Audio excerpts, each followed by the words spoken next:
Welcome to Beyond Rockets. Hope you're having a great day. My name is Clark Dunn and I'm your host. Get ready to enjoy some awesome conversations from Huntsville locals about cool work they're doing right here in the Rocket City. You can connect with us on social media at Beyond Rockets, and if you're interested in doing a podcast yourself, I'd love to hear from you. You can visit my website, beyondrockets.com today, or connect with me on LinkedIn at Clark Dunn. Sit back and enjoy this episode of Beyond Rockets. This episode is sponsored by Yellowhammer Brewing. Yellowhammer is a local craft brewery serving Huntsville for the past 14 years. They are known for their premium craft beers like their T-Minus and Rebellion, but what you might not know is they also offer spirits, wine, seltzers, and non-alcoholic drinks. Next time you stop by their location, try one of their seasonal cocktails made with the Gemini Bourbon or the Yellowhammer Vodka, or try this year's big hit Pineapple Punch Seltzer.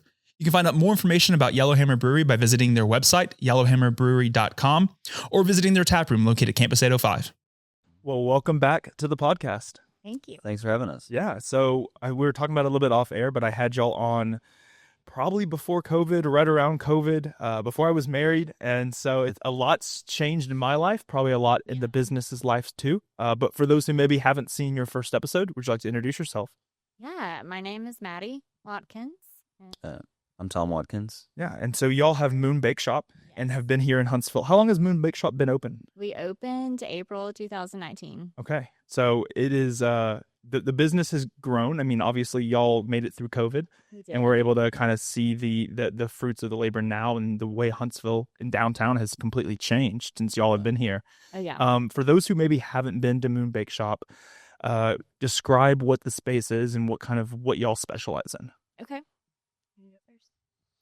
Yeah, well, when we first decided to do it, we knew we wanted to do something that was, first we were passionate about and that we could do with that passion. So we decided early on, we were planning the business that we wanted to do everything from scratch, and we still do that to this day, and we will continue to do that as long as we're in operation. It's something that's very important to us. Yeah. And so, I mean, talk a little bit about your background. I think we talked about it on the podcast we did a many years ago, but talk about what y'all were doing prior to opening a bake shop. Were you in the small business world? Was it completely a new thing and you had never, owned your own business? You were just kind of like, hey, we've had some success with doing this on the side. Let's actually make this a legitimate storefront. Yeah, so neither one of us had experience in small business, and his dad owned his own business, but other than that, we were very new to the concept of, I don't want to speak for you, but Tom has been in the restaurant industry for years since he was a teenager. Yeah. I had not. I have a degree in graphic design, and I was working at a book publisher, and very different from what I do now. And so I just like to bake on the side, and so that's my background. But we were like, we love places when we would travel. We love places like bakeries, coffee shops, just cozy, homey places where people, you could tell they put their own personal touch on it. And we always looked for those places when we went somewhere, and we were like, that's what we want to do. We want to do it together. Our schedules were opposite. He worked nights, I worked during the day, and we're like, we don't like that. Yeah, I want to be home at the same time. I don't want to be in two separate places, or like not knowing what his schedule might be, because it could change and vary so much, and yours is very consistent. I see that a lot. My wife just joined on with me full time in September, and she was in her roles prior. She had never been in, what she does now, she has never done, but her schedule was all over the place. Like, she could work weekends, she could work like late at night, like early morning, it was just like, let's figure out a way to like not have that happen. Yes. And so talk a little bit about your sort of background in the restaurant industry. Like, where did you typically work? Where were the places you worked? And then sort of the passion, obviously, for baking kind of opened the Moon Bakeshop. But talk a little bit about that transition for you. So I started washing dishes in high school. Toward my senior year of high school, and that's how a lot of people get into food service, I think, especially as a teenager. And I was like, I don't know if this is for me. Anyway, I went to college, and there was a little place in in this town that opened up, and I was like, oh, that might be fun to do. And they did, gelato and coffee and some pastries. And so then I got my feet a little deeper into that. Worked there all through college, and it really turned when I got a chance to go to Europe and do a little apprenticeship there. Wow. And I started to see, how you could make a career out of this, and how there was people who applied their passion every day to that line of work, and really opened my eyes and kind of stoked the fire in me to pursue it even further. And I've been doing that ever since. And fast forward to when we were living together in Nashville, and we had those separate schedules. I was lucky enough to work with a couple, Tony and Caroline Galzin, at Nikki's Coal Fired. It's a pizza place in Nashville, and I got to see firsthand, the owners who were there every day, and they had their hands in the business and really were applying their passion. And then they were great teachers.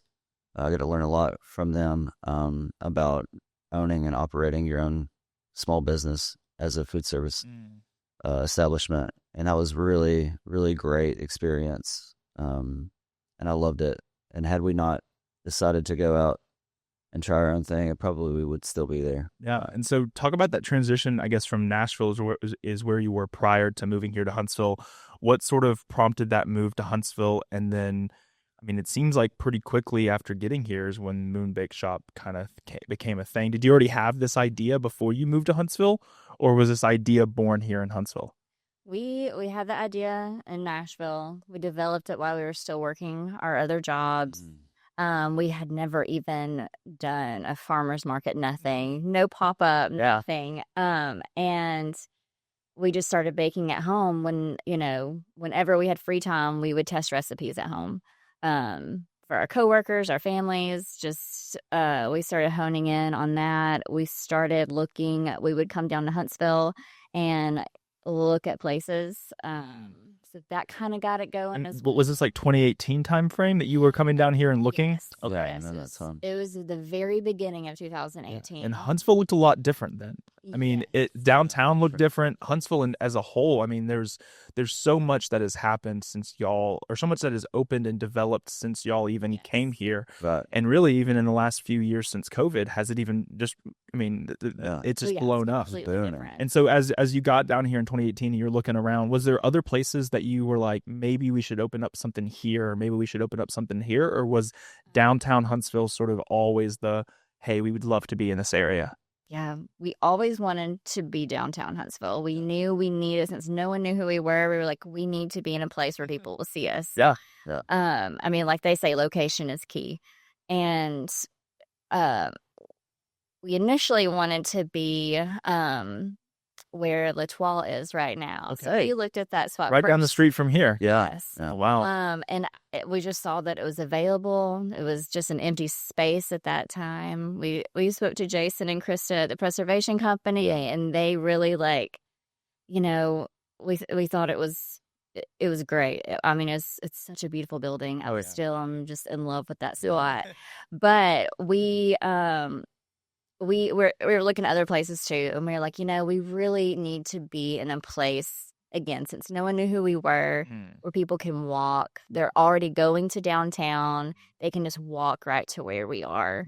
And so that we looked for advice on that as well. And, people were like, yeah, this is probably your, at the Avenue where we are now. And it was just starting. The foot traffic, the Avenue was just starting. You were just starting to get, it was becoming more and more full at the time. Yeah. And then now, I mean, the area between y'all and just getting to the square, I mean, you passed probably half a dozen new things than what it was when you first opened. Right. Yes, 100%. So when y'all got ready to open up Moon Bakeshop, did y'all both dive into the business full time, or were you still doing other things 9 to 5 just to kind of make sure that this thing was going to work out the way you wanted it to?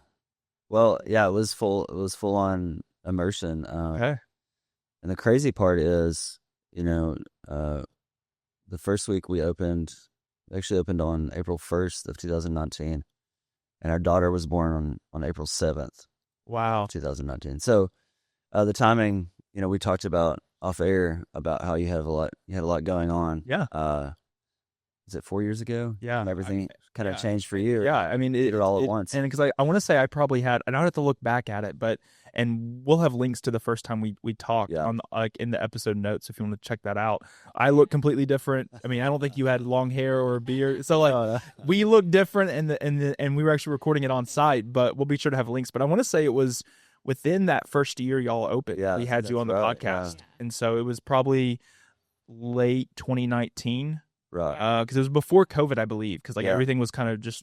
I remember going to Moon Bakeshop during COVID when y'all were still trying to find ways to be open. Yeah, and I was just like, I just got to go to as many of the businesses I've had on the podcast and make sure that they stay in business, because it's like, and I think it was unique, and y'all probably found some unique ways to still operate and still have, you know, some revenue while, you know, it's not what you anticipated when you opened in April. Right. You didn't anticipate a year later you were going to be kind of repivoting what the business looked like. How scary was that for y'all as y'all had jumped into this full time?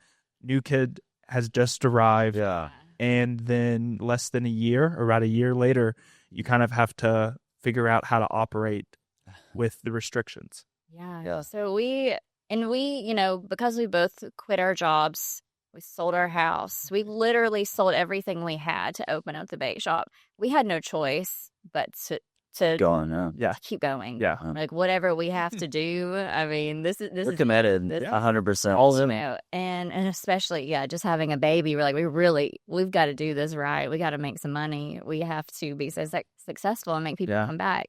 Anyway, so with COVID, we made some mistakes too, but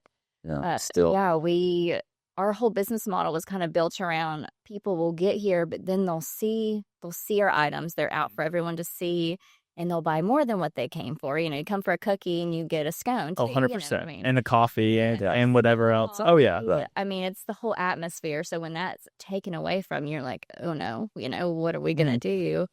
And people who own restaurants and especially bakeries, you know, your product, your ingredients are so expensive. You want to have good ingredients, but your products are on average $4, you know. But people are used to paying $2, so it's like this whole. It's not easy. And I guess the location too, especially even during COVID, you still had a lot of foot traffic. I mean, a lot of people in downtown in 5 Points. I mean, they were now working from home. Yeah, and so, you know, when work got slow, they decided to walk and go out and see what was open. Or in the Avenue, they would come down and probably get stuff. I assume that sort of online ordering was probably really born during that time, and it's probably now become a huge part of the business. Yes, and we took lots of phone calls, which was not fun. We would deliver to people in the I do remember that. We delivered to people in the Avenue, and then we somehow thought that we would be able to deliver, you know, by taking things to people, and like a delivery service. Huge shout out to everyone who like gave us some grace and like tried that out. But that was an absolute disaster. I remember I was delivering somewhere in Harvest, of all places, and my car broke down in the middle of like a torrential downpour, and I had all these orders in the car. I'm like, I don't know what I'm gonna do, you know. And so I had to call each and every person and like apologize profusely and let them know. You know, we ended up like refunding a lot of people's stuff. But, you know, that was a hard lesson to learn. You know, we tried it and it didn't work. And sometimes you gotta try things. If they don't work, you just learn from that. Yeah. And that's just the name of the game. Like we like started using a lot of like muscles, if you will, that we had never, you know, used before, because we were trying to pivot in all these ways to make it happen. But honestly, like, what really kept us going was people supporting us. And we still see a lot of those people to this day. And it's just amazing. Like, we know them by name. We know their orders. We try to, like, speak to everybody that we see and remember who they are and thank them every time they come in, because, you know, without them, we don't exist. And so just to say that out loud, thank you for everybody who supports us. Yeah. And I mean, as I've talked to a lot of business owners during COVID, post-COVID on the podcast, and they all honestly talk about that moment after COVID when things started looking better than it did prior to COVID. Yeah. And there's probably that moment, and you can probably remember, okay, wow, like things are actually like things are happening, things are opening, things are beginning to look better than they did that first 6 months we were open. Yeah. how has, I mean, obviously as the growth of Huntsville and the growth of downtown, I mean, though you know a lot of your regulars, there's still probably on a regular basis people that come in that you've never seen before, Yeah. or that have never been to Moon Bakeshop. Right. How fun is that as you know, you've kind of cemented yourself in downtown, but that you still have people on a weekly or daily basis come in for the first time? Yeah, it's amazing. We follow our reports really closely. We see like how many times each customer's come into our shop. We see how many new people come each day. And I mean, that keeps us going for sure. And we've met people who have traveled to Huntsville just to come to the bake shop. And that, when we hear that, it's like, we're like, oh, us, you know? That's cool. And that's just, it's so awesome. And it's like all the hard work we put in. It's like, okay, this is what we want to do.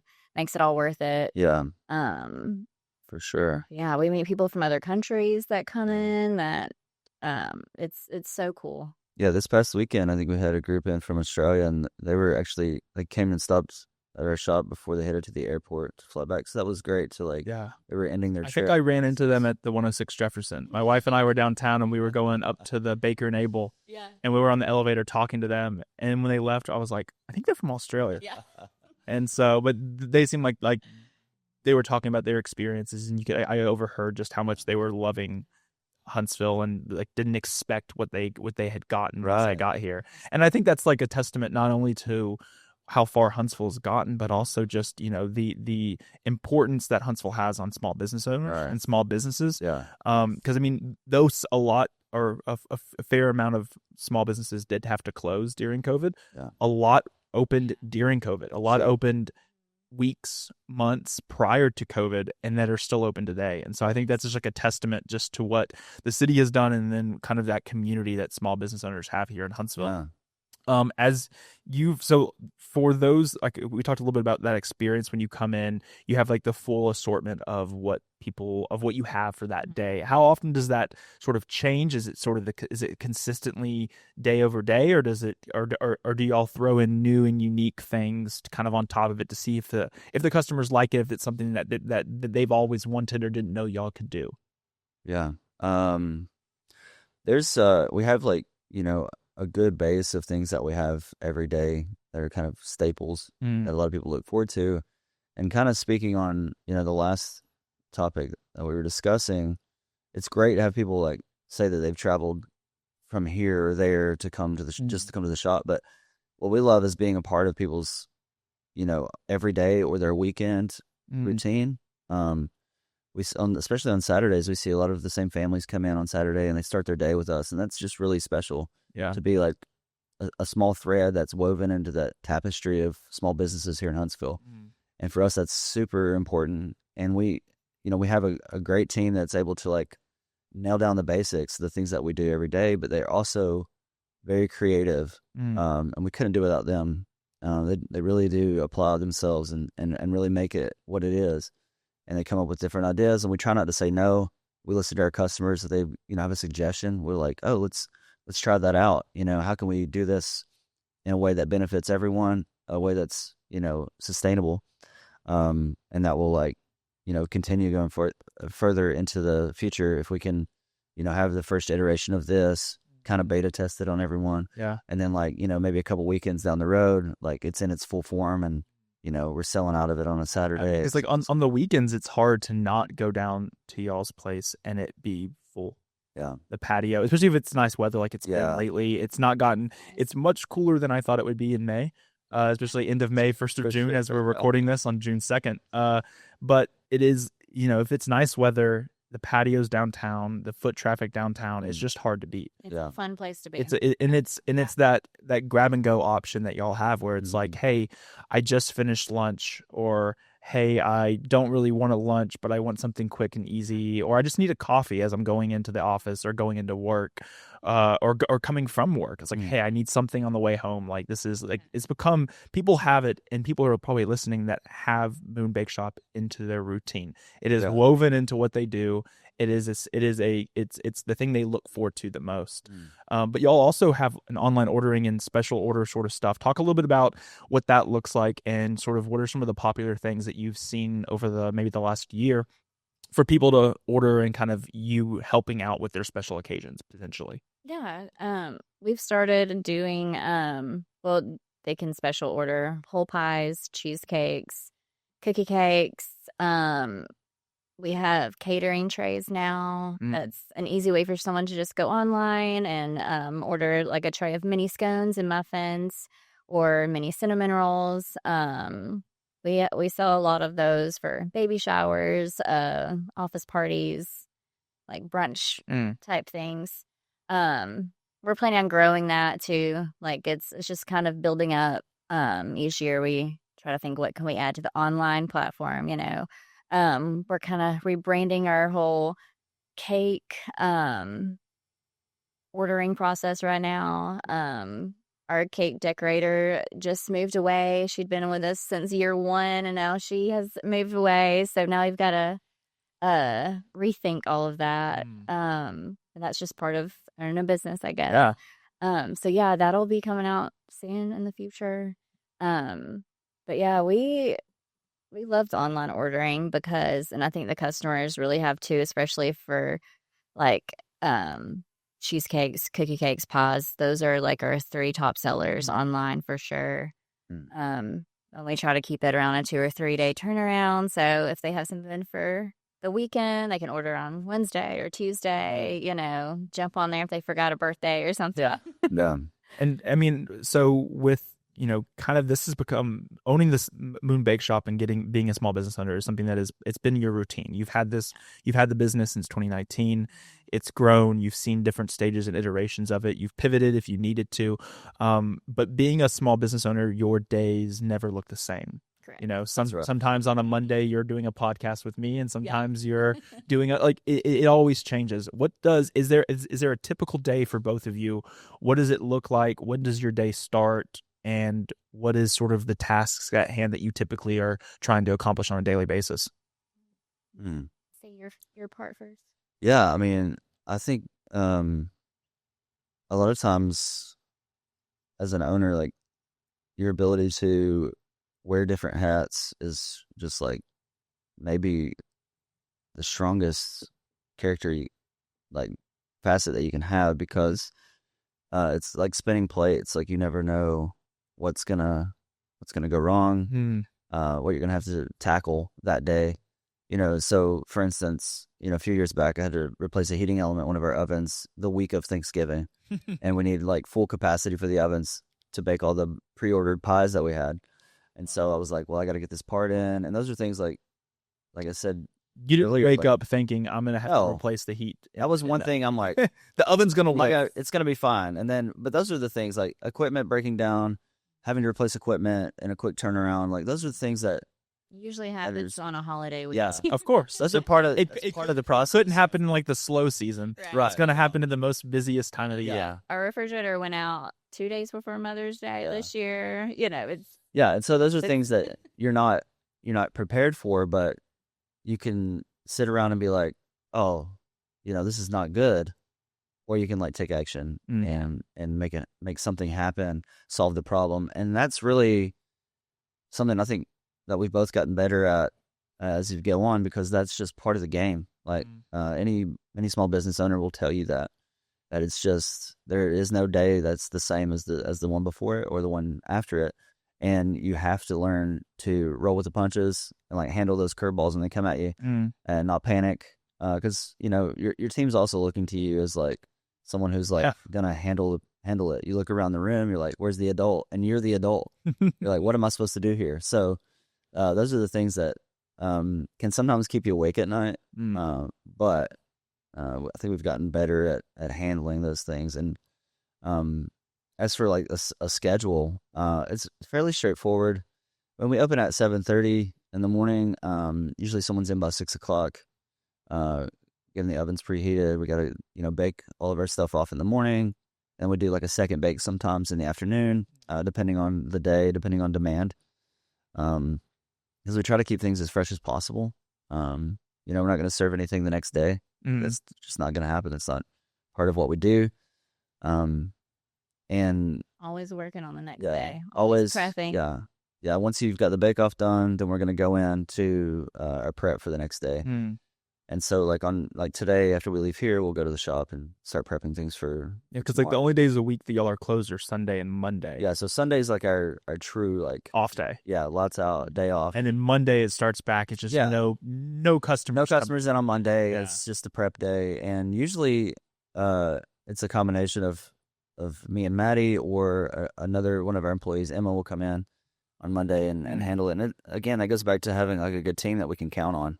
And it sounds like you've had a team, or at least some of them, that have been with y'all for a very long time. We have. It's the first year we have. Yeah. And it's, I think hopefully it's a testament to us, like not running people away. I think, turnover in food service is really high usually. For sure. But it's also a testament to them, knowing what they want out of a job, but also like looking at it as something that they can, build on and be creative in their job. And, we have such a good team that is focused on all coming together and helping us achieve goals. And you can't put a price on that. And it's just amazing to have to be surrounded by those people every day. And, it's great to have them, we're really sad when they leave. I bet. Yeah. I mean, it's especially if it's, those are the things that you think are always going to be the constant. Right. Like having that baker that's been there since the beginning. It's a constant. She's going to be there. She performs at a high level. Mm-hmm. You're not worried about that. And then now you have this curveball of, okay, now I understand that you're leaving. Like we're not upset. Right. But we're a little upset. Yeah. We would want everyone to be with us forever. Yeah. And it's like, and that's a curveball that you're like, I don't really want to have to think about that, but now you do. Yeah. And so what does your typical day look like kind of coming into the shop, in the interactions that you have with customers? Yeah. So, Tom and I, since Sophie, our daughter, has been, she came into the bake shop with us when she was a baby because we couldn't afford to hire people to work for us at the beginning. So she was in the bake shop with us all day, but luckily now we can swap schedules. I'm with Sophie in the morning and Tom is with her in the afternoon, and then I go into the bake shop in the afternoons. And I am just like, where am I needed most? That's how I kind of go into the afternoon. I'm like, is there any fires I need to put out? Exactly.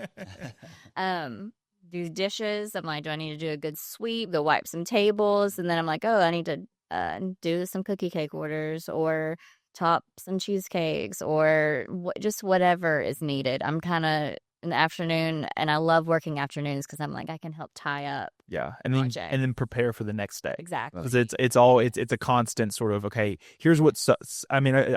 It sounds like too, y'all look at a lot of the numbers of the business, and so you're seeing what sold well that you didn't expect to sell well. Yeah. What maybe you should prep more of for next week. Yeah, exactly. I think this week we've had 2 or 3 days with high numbers of this that we don't typically have. Right. Maybe we make more of it for the weekend so that we have enough to get us through it. And so there is that little bit of a pivoting that you have to do because it's for sure. you don't know what the week's going to look like. Right. You don't know what events are going to come to Huntsville.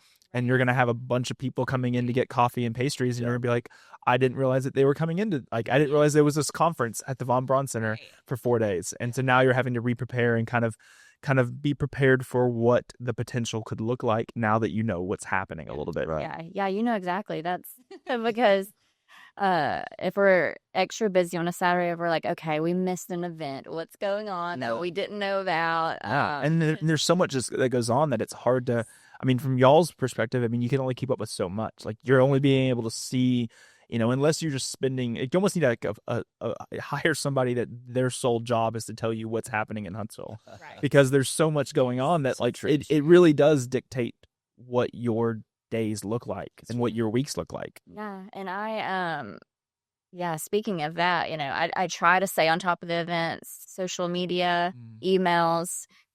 Like Tom was saying, we have our hand kind of in all different aspects of the business. And it is a lot, but it's also what makes it so exciting and fun. And we are doing new things every week, new flavors. Like peaches are in season. We're so excited this week. We're really like, we're going to have a lot of peach stuff. So, Okay.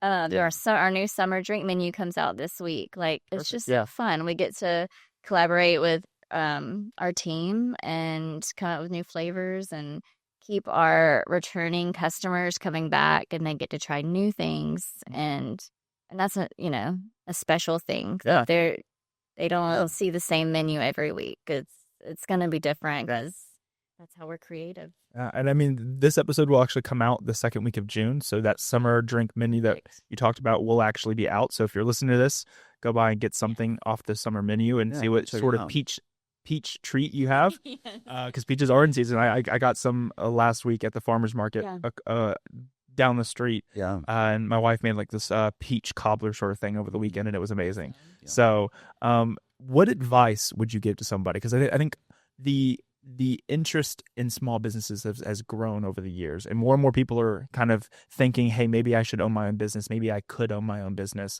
What advice, what lesson do you wish you would have known in 2019 when you turned on the lights for the first time that you think would have helped that initial early 6 months of the business? I have a lot. So I do have a lot. So I'm trying to, let's see, what is the most important? Just to know ahead of time, it's a lot of work. It's a lot of your time or personal time at the beginning. Silly us thinking that we could quit our jobs and find a job where we work together casually. Like, that's so funny. Now it's all the time. I mean, it's always on our minds, even if we're not physically there. We're thinking like how ways to be better, to grow. But we love it and we enjoy it. Yeah. But just so people know, like, just be ready for that. It was at least 3 times more expensive than we thought it was going to be starting out. So just being prepared for that. We bought all of our equipment used. We very frugal where we could be when we first opened. I mean, we still are very frugal. But we bought things in other states. Tom and my brother went and picked up equipment from different states just because we were able to get a better deal, because we were trying to save our money and where we could. Yeah. And I think that's very important when you're starting out. I think having a good support system around you. We had our families that were behind us. They worked with us.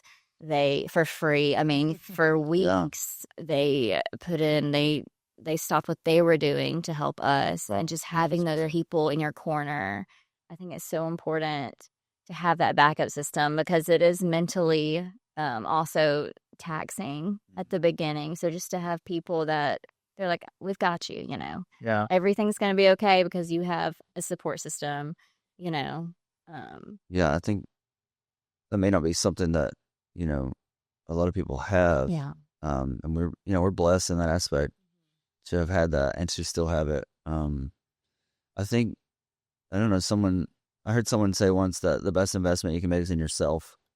And I think it's really true. And like Maddie was talking about, like, at the end of the day, if you're owning a business, if you clock out, you're not done. Like, it's not like if you're working somewhere, you clock out, you can kind of leave it behind. That's not going to happen if you own your own business. So you have to find ways to deal with that mentally. Those are the things that I remember early on thinking, like, there's times in the beginning where you're going to be like, what were we thinking? Why did we think we could do this? Why did we do it like that? And so you're kind of questioning your own decision making at that time, and that's also part of the process. Like, don't let that scare you away. It's okay to consider your motives and to think maybe that you made a mistake. But if you really believe in yourself, you owe it to yourself, to your future, to keep going and to keep trying. If you keep pushing, maybe it doesn't work out, maybe it does. But you don't want to have to live with that regret of thinking, could I have done more? And I think that's something that drives me a lot is like, yeah, this may be difficult in a sense, but the real difficulty would be thinking that you didn't give 100% and questioning whether or not that would have been the difference. Yeah. I mean, because like there's definitely moments that you're like, hey, it would be not nice to not have this stress. Like if I had a normal 9 to 5, I wouldn't have nearly this much debt or nearly this much stress. Yes. But in the end of the day, that probably you wouldn't enjoy it. You would just be going through the motions because that's what you were doing. Yeah. And I think it's an easy thing. I think, especially if you have that security of that job prior to jumping into something. Yeah. It's hard to go, well, though I don't love this job, I do feel a little secure. Right. But then I think there's so much freedom that does come from owning your own business, but there is so much other, added stress. Like the business is never turned off. Like you're able to, especially with a team now, you're probably able to get out and travel some. Yeah. And that was something you definitely didn't probably have the opportunity as much when you first opened. Definitely not. But now you kind of have that opportunity because things are going to happen and things are moving in the right direction. But then it's not like you're on vacation. I mean, for me, my wife and I travel a good amount and I'm always bringing my laptop. Yeah. I'm always working. I'm always answering an email. I'm always sending an email. I always think about it. And I think that's a distinction that we've tried to figure out over the last 6 months is, finding those moments when you do get home and it's 6 o'clock. Let's not talk about work anymore. Right. Yeah. Right. And that's hard with us since we do work together in this. Like, now we'll get to talking until like midnight about the bake shop and things that we can do better. And we're like, let's, oops. Like we just lost 5 o'clock is going to come early. I think we should. It's going to be a little tough to call get it up. a day, Also, I mean, we're so lucky, I think, to be able to do this together. Very lucky, very blessed. That we still really like each other after doing this. Yeah, for sure. And it's like, it's incredible just to see that growth that y'all have had. I mean, it is. Thank you. It's incredible to see. I think the whole downtown's kind of grown around you, and you've seen a lot of other things that are continuing to grow your business. Yeah.